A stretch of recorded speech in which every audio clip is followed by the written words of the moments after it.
오늘 또 그대의 최고의 날입니다. 임은미 선교사 묵상입니다. 2020년 11월 28일 토요일 최고의 날. 하나님은 당신의 약속을 항상 기억하십니다. 열왕기하 25장.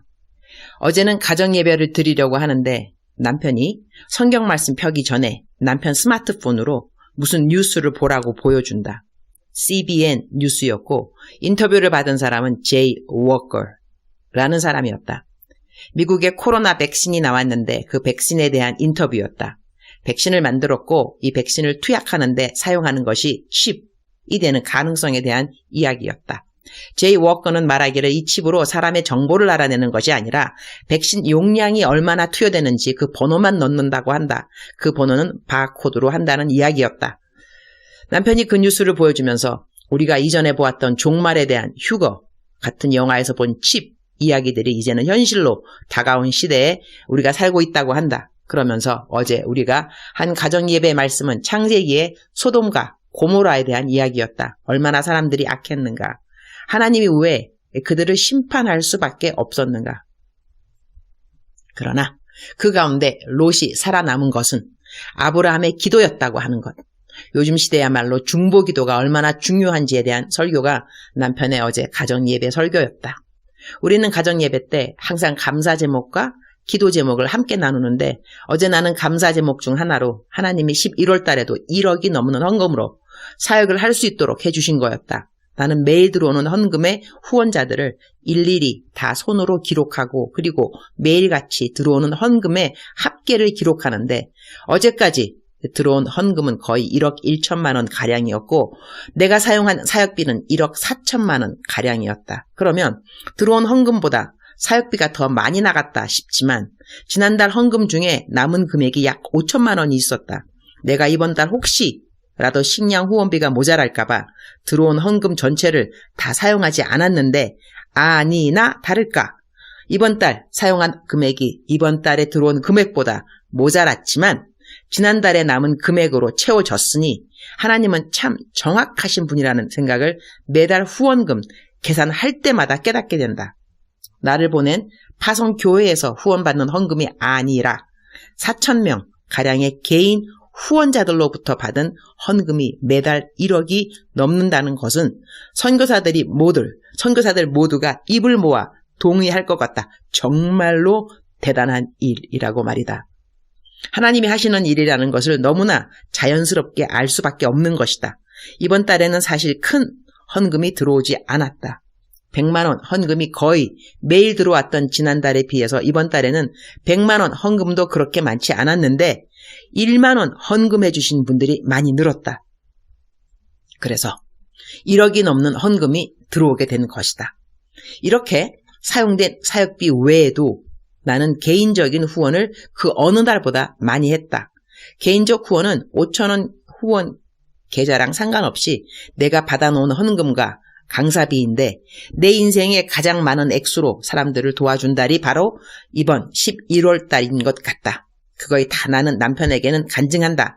그래서 둘 다 하나님 찬양을 함께 한다. 와, 하나님이 이렇게까지 우리를 사용하여 주셨구나. 이런 고백으로 둘 다 하나님께 감사 기도를 올려드린다. 주님이 언제 오실까? 코로나 백신을 맞아야 한다고 정말로 칩을 넣어야 한다고 하면 우리들의 반응은 어떻게 될까? CBN 뉴스에는 그 가능성을 이야기하는 것이지만 성경을 이미 다 읽은 우리들은 이렇게 되어가는 세상을 보면서 무엇을 생각해야 할까? 어제는 내 멘티 묵상에 이런 글이 올라왔다. 최근에 국회에서 교회 폐쇄법을 발의했다는 글을 읽게 되었다.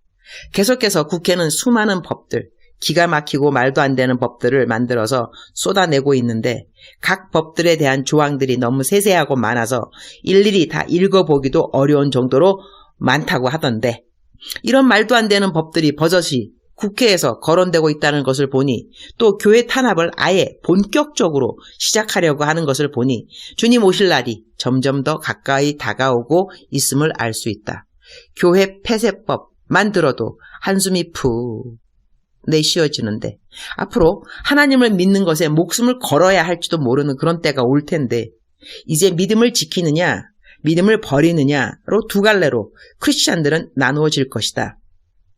겉으로 아무리 잘 믿는 것처럼 보여져도 핍박과 환란이 극심하게 다가올 때 정말 믿음이 있는지 없는지가 판결이 난다. 주여, 어떠한 상황 속에서도 믿음을 지키도록 도와주옵소서. 사랑하는 주님, 아합과 이세벨이 이스라엘의 통치자였을 때 오직 바알과 아세라를 우상 숭배하고 죄를 짓고 악행을 저지르며 사는 것이 정상적이고 하나님을 섬기는 사람들은 핍박과 박해를 피해서 숨어 살아야 했던 그런 시대가 있었습니다.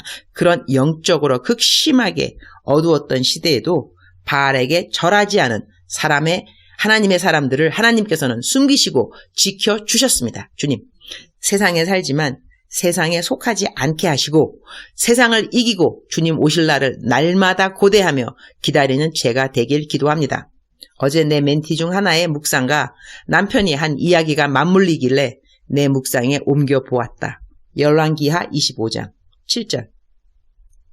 그들이 시드기야의 아들들을 그의 눈 앞에서 죽이고 시드기야의 두 눈을 빼고 놋 사슬로 그를 결박하여 바벨론으로 끌고 갔더라. They killed the sons of Zedekiah before his eyes. Then they put out his eyes, bound him with bronze shackles, and took him to Babylon. 시드기야는 유다의 마지막 왕이다. 시드기야는 하나님을 잘 믿은 요시야 왕의 아들이다. 왜 하나님을 잘 믿은 아버지 밑에 악한 아들들이 있었는가 우리는 다 이해하지 못한다. 그런가 하면 악한 왕 아래 선한 아들이 왕이 된 이야기 역시 다 이해할 수 없다. 사람들의 역사가 어떠했던지 간에 그 과정에 어떤 왕들이 있었던지 간에 시드기야 왕이 마지막으로 유다는 멸망을 당한다. 하나님은 그분의 약속을 지켰다 하는 것을 알 수 있는 것은 시드기야 왕 앞에서 시드기야는 자기의 아들들이 다 죽음을 당하는 것을 보았다는 것이다. 하나님은 다윗의 자식들에게서 왕이 끊어지지 않으리라 하셨는데 유다의 멸망은 다윗의 자손들이 다 죽음을 당했다는 이야기이다. 다윗의 마지막 자손까지는 하나님이 왕이 되도록 약속을 지켜주신 것이다. 바벨론의 포로로 잡혀가는 유다 백성들, 그들이 그렇게 나라를 빼앗긴 이유? 범죄함이었던 것이다. 그렇게 돌아서라고 선지자들을 통해서 말했건만 끝까지 배역한 그들을 하나님은 결국 나라를 빼앗기게 하심으로 심판하신 것이다. 그런데 70년의 포로 생활을 통하여 그들이 자기들의 잘못을 회개하게 되자 그들은 나라를 다시 찾게 된다. 하나님의 사랑과 자비하심과 무엇보다 그분의 긍휼하심을 우리는 성경의 역사를 통하여 또 깨닫게 되는 것이다. 그러나 우리가 살고 있는 이 세대에서 우리는 과연 무엇을 깨달아야 할까? 주님의 긍휼하심이 또 일어남일까? 아니면 정말로 마지막은 있겠구나 하는 것일까? 주님, 오늘 또 최고의 날입니다.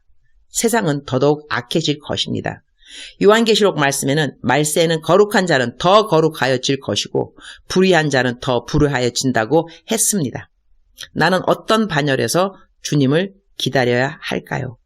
더욱더 불의한 자가 되어서 심판의 날을 기다리는 그런 자의 반열일 것인지 아니면 더욱더 거룩해지는 자가 되어 주님과의 혼인잔치를 기다리는 자의 반열에 있게 될 것인지 오늘도 저는 선택을 하면서 살 수 있는 날이라서 감사합니다. 선택합니다.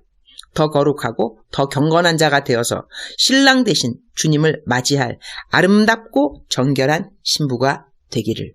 오늘은 토요일, 벌써 토요일입니다. 어린이 천국 잔치를 해주는 날입니다. 이 천진난만한 아이들 더더욱 하나님의 사랑을 많이 경험하는 하루가 되게 하여 주옵소서. 섬기는 모든 교사들에게 지혜와 기쁨과 감사 충만을 허락하여 주옵소서. 저는 어제 우리 쌤 사무실 앞 공터에서 새벽 예배로 틀어주는 키스왈리 성경 말씀과 그 공터를 지나면서 아침 만다지 도넛과 티를 마시러 줄을 서 있는 주민들과 어린 학생들을 보면서 주님 주신 생각이 있어서리 오늘 쇼핑을 가려고 합니다. 이들에게 예쁜 편지지를 찾아서리, 거기에 결신문과 성구를 넣어서리, 코팅을 해서리, 공터를 지나가는 모든 사람들을 주게 되면 집에 장식할 것이 없는 케냐 사람들이 코팅한 예쁜 종이를 버릴 리가 없다는 것. 모두 다 집에 갖고 가서 벽에 붙이고 고이고이 모시면서 매일같이 결신문을 읽고 성구를 읽는다면 정말 좋겠구나. 그런 생각을 주님이 주셔서리 오늘 코팅 기계랑 예쁜 편지지 찾으러 쇼핑을 가야겠습니다. 코팅 기계는 금방 찾을 것 같은데 여기는 한국의 모닝글로리에서 살 수 있는 예쁜 종이들이 없으니 찾을 수 있도록 주님 도와주옵소서. 주님 사랑합니다. 주님 감사합니다. 오늘 또 우리 주님 저를 보시면서 하루 종일 기쁘시면 참 좋겠습니다. 사랑하는 그대여. 사랑하는 그대여. 대답하고 계시죠? 사랑하는 그대여. 하나님은 오늘 또 그대를 사랑하십니다. 그리고 오늘 또 그대를 도와주실 것입니다. 우리 오늘 하루 어떻게 살아야 할까요? 이렇게 하나님의 사랑 받고 있으니 만약에 그대가 사랑받고 있는 것 같지 않아요?